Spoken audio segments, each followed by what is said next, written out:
What's up, world? It's T Davis. Go ahead and hit the subscribe button below so you don't miss a single episode of On the Top Coat. That button right there. Come for the nails while we talk a little bit.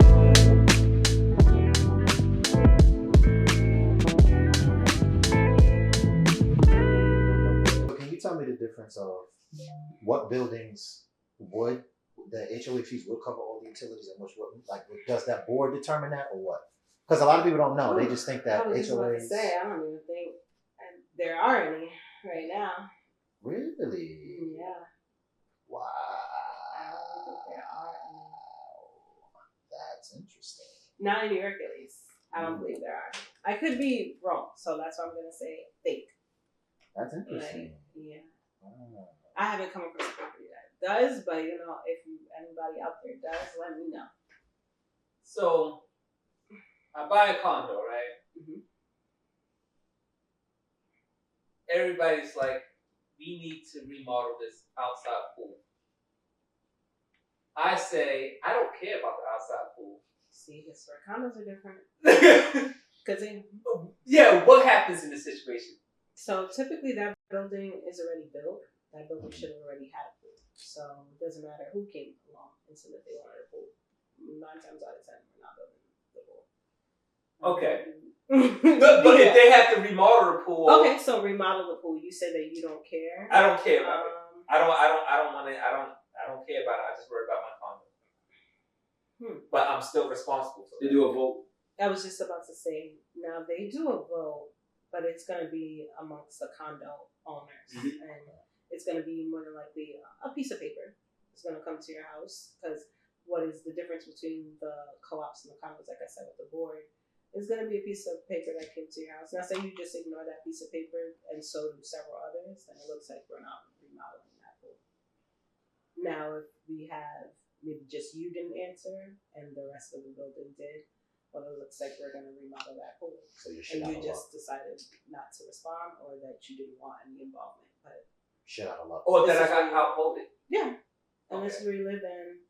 You can stop. You your winner. Yeah, or you can stay and deal with that pool being remodeled. It's up to you. Like, Okay. yeah. So you mentioned a lot of situations with condos is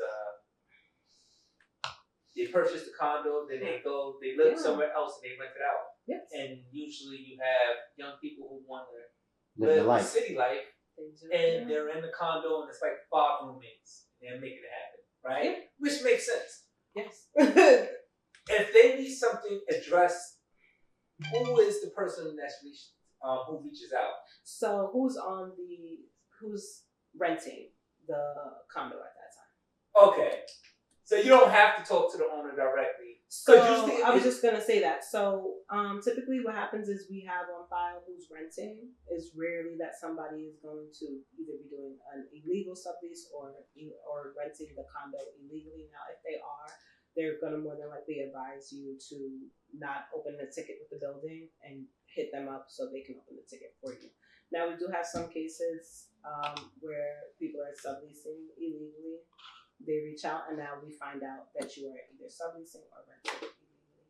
And then we charge you.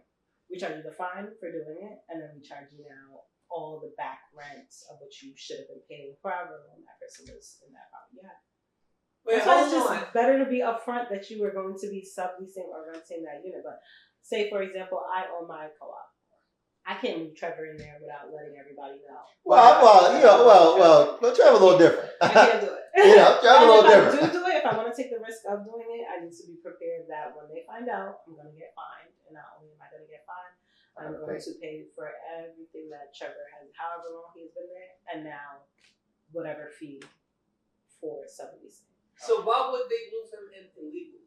Is they A trying lot to of dodge people do a it. fee? I was just gonna say that a lot of people, I could definitely say do it, move in their family members, move in, and they don't want to pay the fee. Like, you don't want to pay the. Oh, so there is a fee for there is a subleasing. subleasing fee. Like, I would say, depending on your shares, because it's always for a co-op, it depends on your shares. Mhm.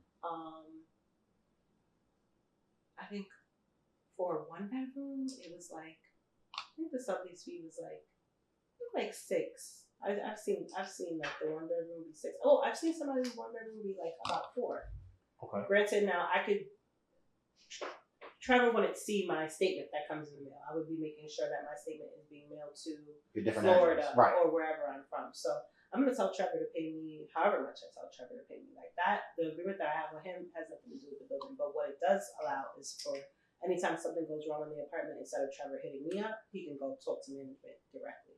Now you ruin that risk of doing it illegally because, like I just said, I'm not here. Maybe I can't pick up the phone and your apartment is flooding. So you go down to management like, yo, I have a flood. And we're like, okay, cool. Who are you, though? Because this apartment belongs to... You know around here, homie. Like, and you're like, oh, I'm staying there. Oh, it's my aunt. We have those a lot of cases. Like I said, it's a lot of stuff be family. Like, right. And not to necessarily say he can't stay there. But why didn't you inform the building that your nephew was staying with you? Your cousin was staying with you? Like, now, if they're staying and you're not there, you're subleasing. That's different because you're not there. Oh, so that's how they classify it. Oh. If none of my belongings are in there, all of the belongings in there belong to you. That's not my. I own it, and I should have said something. So now, like I said, there's a flood happening, and now we find out. So now, not only are you paying for the flood, you're fined. Not only are you fined, you're gonna back pay all the subleasing months, years that you've been in that unit without us knowing. Now, with a condo is different because condos are rent.